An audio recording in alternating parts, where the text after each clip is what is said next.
जय श्री राम सभी को।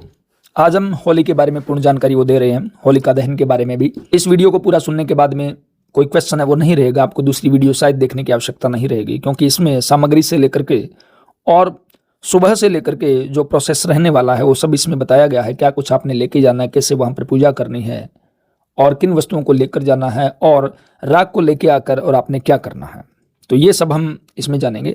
सबसे पहले पुरानी कथा, जैसे कि हिरण्यकश्यप नाम का एक राक्षस था, उसके पुत्र था प्रहलाद, जो विष्णु का परम भक्त था। इस भक्ति को छुड़ाने के लिए हिरण्यकश्यप ने अलग अलग बहुत प्रयत्न किए। उसने से उसकी बुआ होलिका लेकर बैठ जाती है अग्नि के अंदर प्रहलाद को, और होता क्या है, भगवान की कृपा से होलिका है उसका दहन हो जाता है और प्रहलाद है वो बच जाते हैं। फिर भगवान नरसिंह का रूप धारण करके खंबे को चीर करके निकलते हैं और हिरण्यकश्यप का वध अपने नाखूनों से कर देते हैं। ये पुरानी कथा है। एक भक्त की रक्षा करने के लिए भगवान स्वयं अवतरित होते हैं, ये कथा है।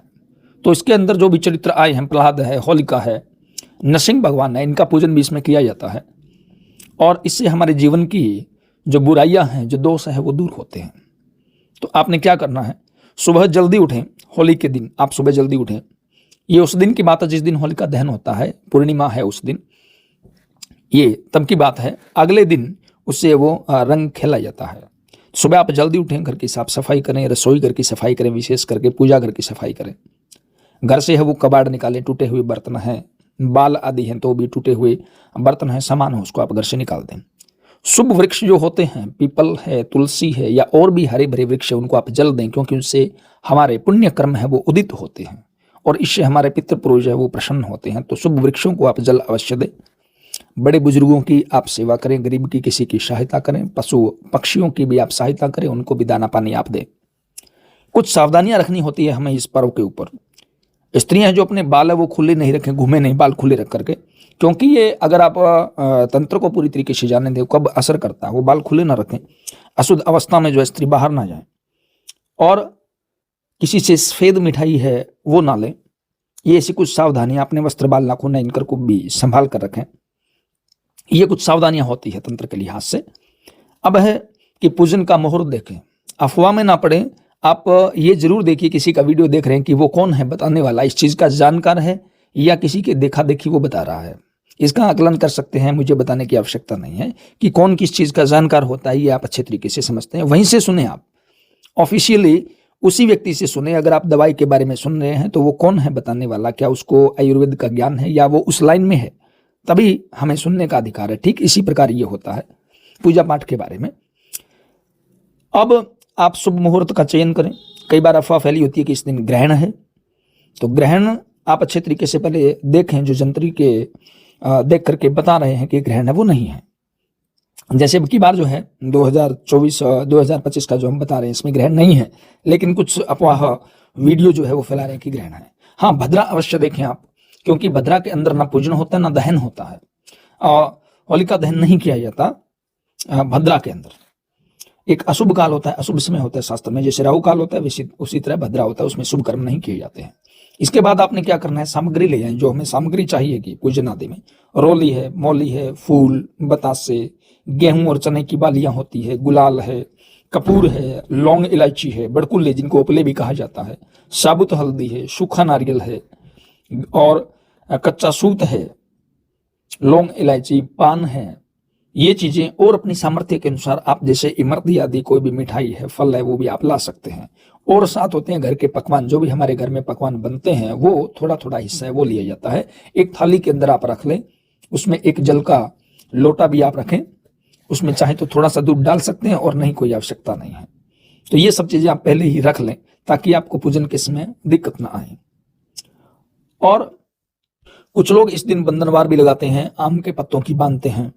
गुलर वृक्ष को छूना, उसको पानी देना अच्छा माना जाता है, क्योंकि कहते हैं कि भगवान ने अपने नाखूनों की जो खुजली, नरसिंह भगवान ने वो गुलर के वृक्ष को छू करके वो दूर की थी और उसे आशीर्वाद दिया था, जो आज के दिन तुम्हारी पूजा करता है, तुम्हें छूता है, जल देता है, तो उसको भी मेरा आशीर्वाद है वो प्राप्त होगा। तो गुलर वृक्ष को छूना भी शुभ माना जाता है इस दिन।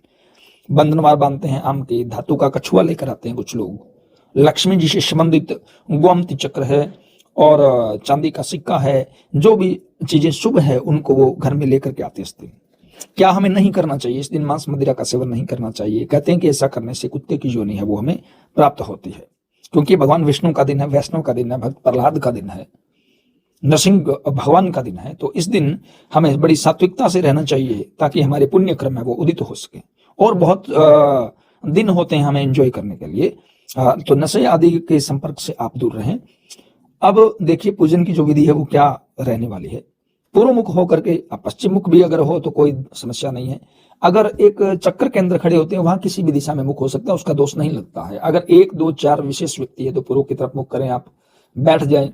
पूजन में अगर बैठने की सुविधा हो तो पूर्व की तरफ मुख करके आप बैठ जाए। और सबसे पहले क्या होता है, जहां पर होलिका बनाई जाती है उस जगह की सफाई की जाती है। अब कुछ लोग अपने घर में ही बनाते हैं, ऐसा करते हैं, देखो हम उसकी अनुमति तो नहीं देते, खुली जगह के अंदर ऐसा किया जाता है। तो जगह की सफाई करके उसमें जल आदि छिड़क करके उसको पवित्र कर ले पहले। वहां पर एक छोटी सी वेदी भी बनाई जाती है, ना बनाए तो भी कोई बात नहीं। और वहां एक हरी डाली, खिचड़ी की हरी डाली होती है जिसको प्रहलाद जी का स्वरूप बना के मान के, और उसमें थोड़ा सा जमीन में गाड़ा जाता है ताकि वो गिरे ना, इतना गाड़ा जाता है ताकि वो गिरे ना, और हरी इसलिए ताकि वो जले ना। तो प्रहलाद का स्वरूप मान के और उस खिचड़ी की डाली को वहां लगाया जाता है। उसके बाद में पूजन किया जाता है गणेश, गौरी, नवग्रह जी का, होलिका जी का, प्रहलाद जी का, नरसिंह जी का, हनुमान जी का, इनका वहां पर पूजन किया जाता है। और अगर कोई नहीं जानता, जानकार पूजा का नहीं है, तो सिर्फ केवल आप नाम ले लें, गणेशाय नमः, गौरी नमः, नवग्रह नमः, होलिकाय नमः, वरुणाय नमः, प्रहलादाय नमः, नृसिंहाय नमः, हनुमते नमः। तो ये आप नाम लेकर भी उनको आप अक्षत, फल, फूल और प्रसाद है वो अर्पित कर सकते हैं। तो ये पूजन होने के बाद में वहां पर लकड़ी आदि लगाई जाती है और उनके कच्चा सूत लपेटा जाता है। कच्चा सूत आप एक बार अपनी सामर्थ्य के अनुसार 1 बार, 3 बार, 7 बार है वो उस पर लपेट सकते हैं। और भोग अर्पित वहां पर करें, गुलाल आदि है, घर से पकवान है वो अर्पित करें, कर्पूर डाल दें। अब क्या चीजें डाली जाती है, देखिए चंदन की लकड़ी वो भी अच्छी होती है। हवन सामग्री डाली जाती है, किसी का विवाह का योग ना बनना हो, दाम्पत्य जीवन में दुख हो तो हवन सामग्री है वो भी उसमें डाली जाती है, उसको शुभ माना जाता है।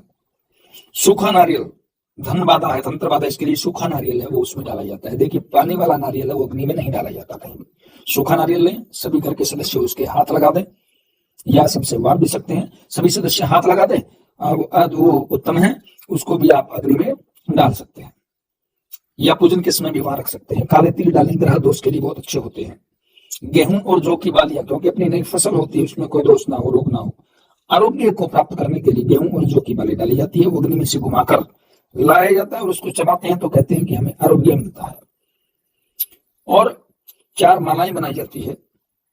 घर पे हम उपलों की 4 माला बनाते हैं। पुष्पों की भी अगर जो कोई चढ़ाए तो 4 माला होती है। एक पितरों के नाम की होती है, पितरों के निमित्त होती है 1 माला, एक हनुमान जी की होती है, एक शीतला माता की होती है, और चौथी परिवार हेतु होती है। ये 4 मालाएं होती है जो वहां पर अर्पित की जाती है।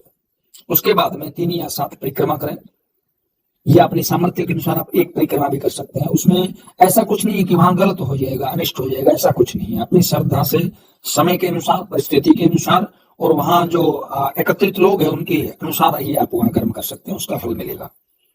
पूजा आप कई बार समय होता है हम ठीक से नहीं बैठ पाते, एक व्यक्ति भी बैठा है तो बाकी जैसी व्यवस्था है वैसे वहां पर खड़े रहे। और इसके बाद में ये सब अर्पित करने के बाद में कच्चा सूत हो गया और परिक्रमा लगा दी हमने, वहां जल दें, जल अर्पित थोड़ा सा भूमि के ऊपर है वो करें आप, फिर क्षमा प्रार्थना करें।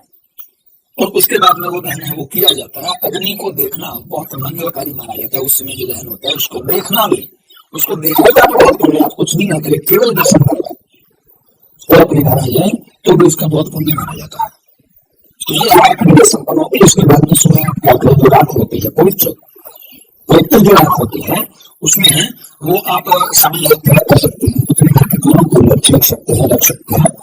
और अलग अलग तरह के उपाय बताएंगे। कुछ लोग रंग चक्र के साथ और काले कपड़े में अपने धन की जगह भी रखते हैं, अपने व्यापार आदि के लिए रखते भी हैं। वो हर तरह से शुरू हो सकती है, जिसमें काम में उसको ले सकते हैं, क्योंकि वो उसके एक प्रकार की खुशबू तैयार हो जाती है। तो ये था होलिका दहन के बारे में। और भी कुछ आप उसमें भी कमेंट बॉक्स में कर सकते हैं। आशीर्वाद आप प्रभु का बना रहे। होली की हार्दिक शुभकामनाएं। जय श्री राम।